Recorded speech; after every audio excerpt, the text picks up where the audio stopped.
Vigyan Prasar, Department of Science and Technology, Government of India, jointly with Alagappa University, Karaikudu, Tamil Nadu, presents Anubhav, an audio series for and by the senior citizens, conceptualized by Dr. R. Sridhar. You are listening to Salam Namaste Community Radio.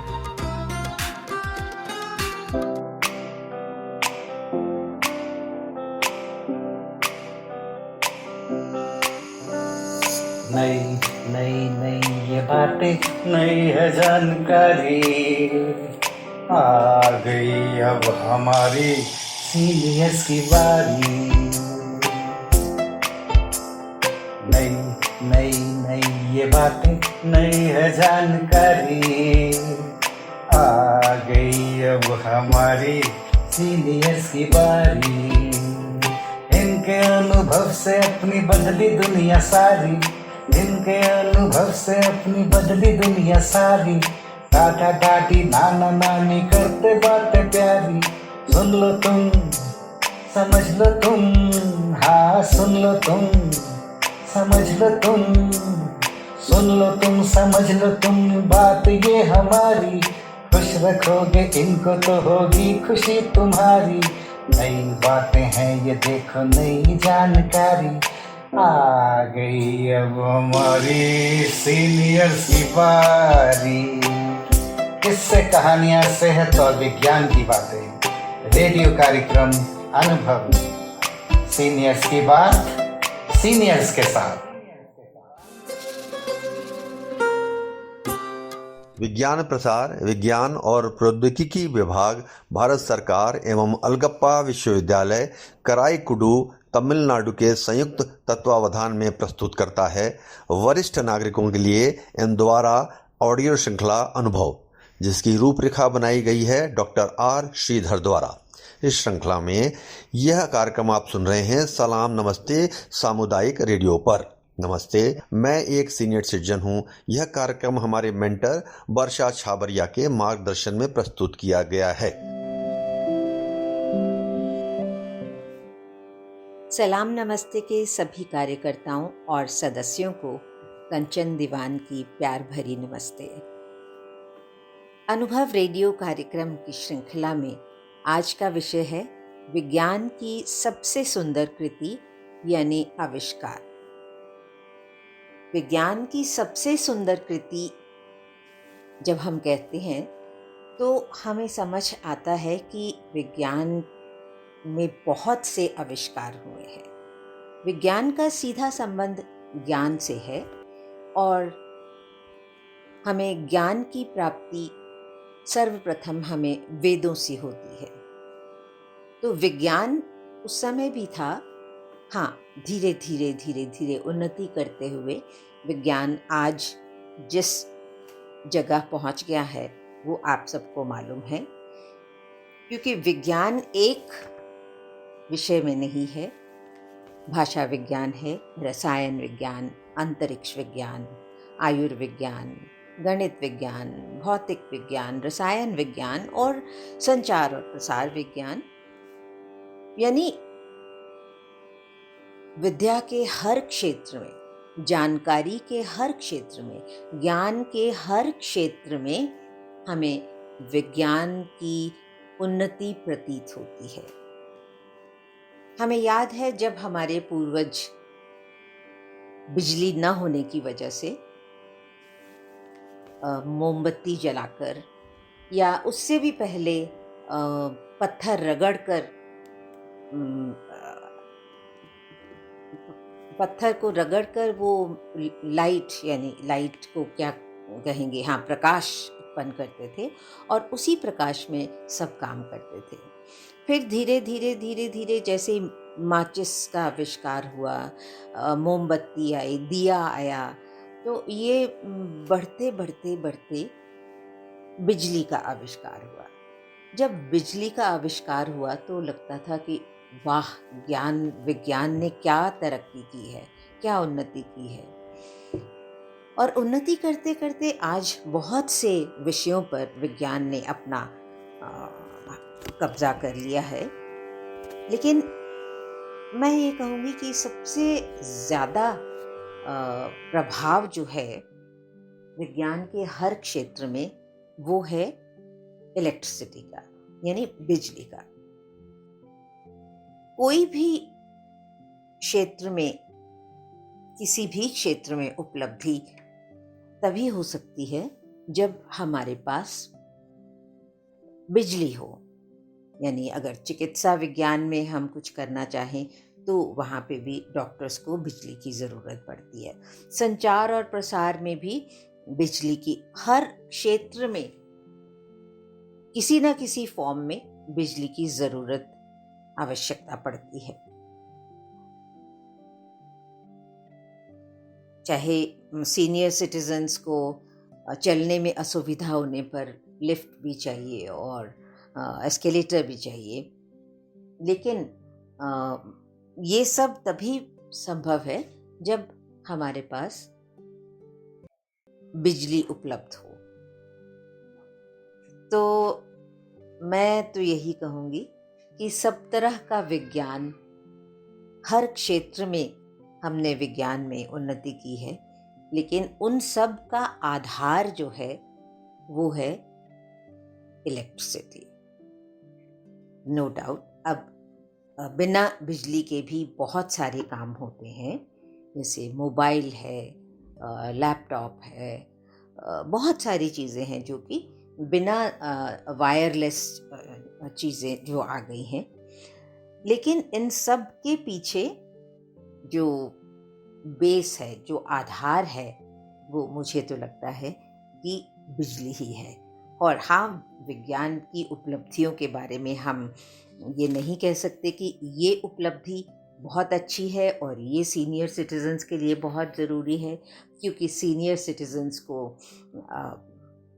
Medicine में भी ज़रूरत है, उनको भौतिक विज्ञान में भी उनको ज़रूरत है, उनको रसायन विज्ञान में भी ज़रूरत है। संचार और प्रसार के माध्यम से वो बहुत दूर तक बात कर सकते हैं, या ये जैसे लिफ्ट और एस्केलेटर की वजह से वो चल सकते हैं, या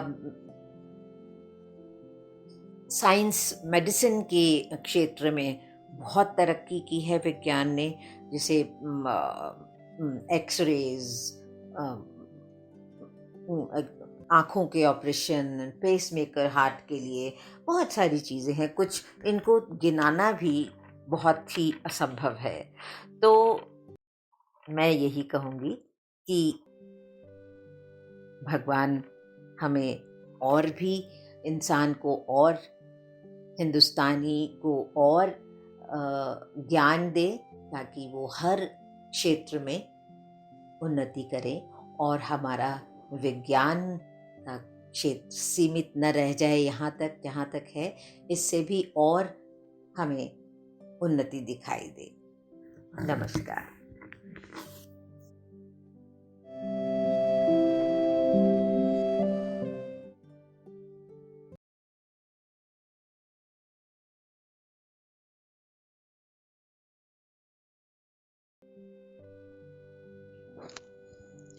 सलाम, नमस्ते।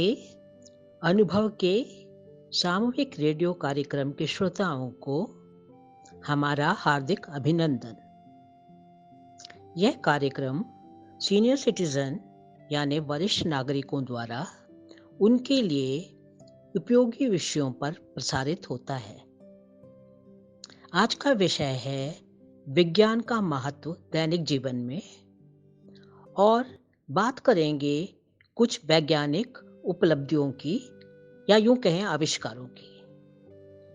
मैं डॉक्टर स भानुमति 70 पार दिल्ली विश्वविद्यालय से अवकाश प्राप्त एक लेखिका, हिंदी व अंग्रेजी में, चित्रकार एवं गायिका, तमिल भाषी और नई दिल्ली निवासी हूँ।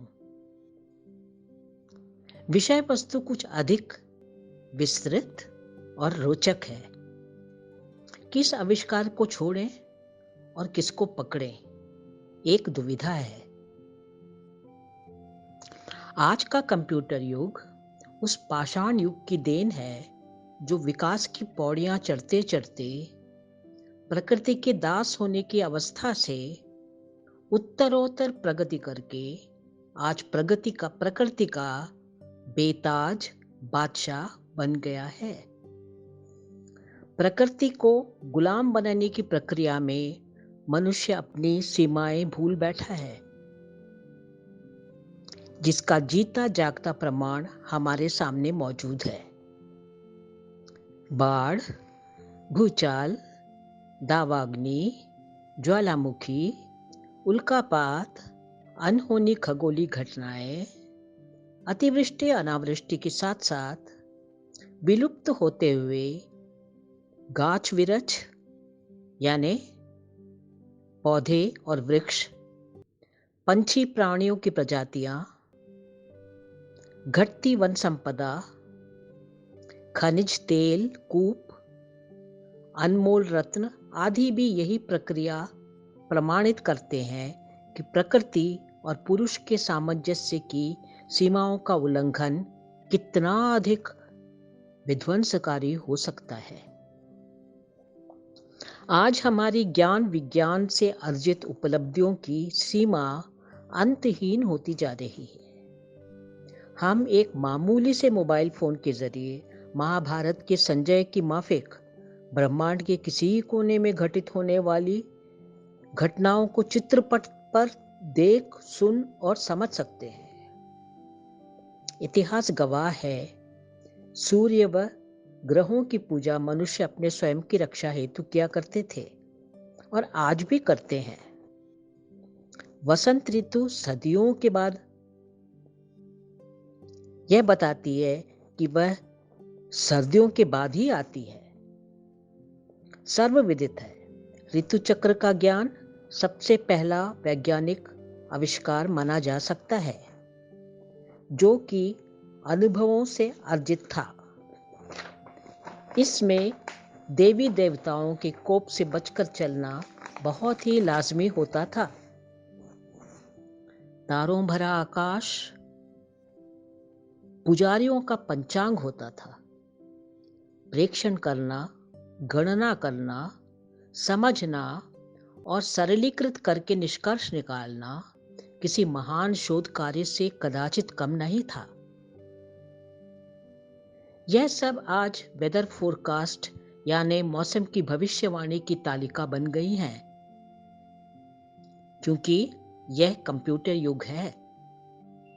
आज मनुष्य विस्तृत आकाश के विभिन्न ग्रहों जैसे मंगल, चांद इत्यादि में अपना आश्रय खोज रहा है। समुद्रों के पेंदों में काल कलवित वैभव ढूंढ रहा है। अंधकार में पाताल का ओर छोड़ जाने को आतुर है।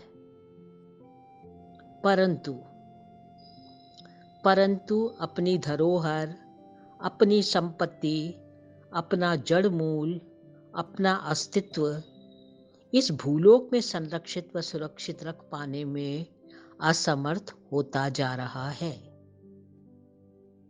चलिए हम आज के संदर्भ में अपनी बात करते हैं।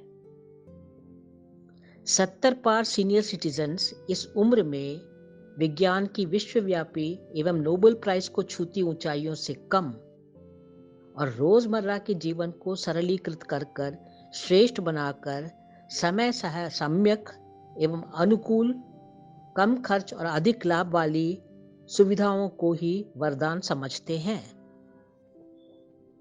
हमसे पूछा गया कि सर्वश्रेष्ठ और उत्कृष्ट अन्वेषण के बारे में थोड़ा प्रकाश डालें।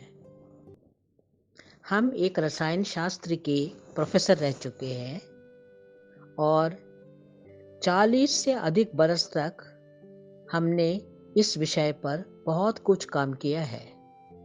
अस्तु, दवाइयाँ, नए कोरोना काल के अन्वेषण, उनका उपयोग, रोग से बचाव अथवा संक्रमण की रोकथाम, इन सब के नए मानक और उनका उन्मोदन अवश्य ही हमारी दृष्टि में सर्वोपरि रहा है।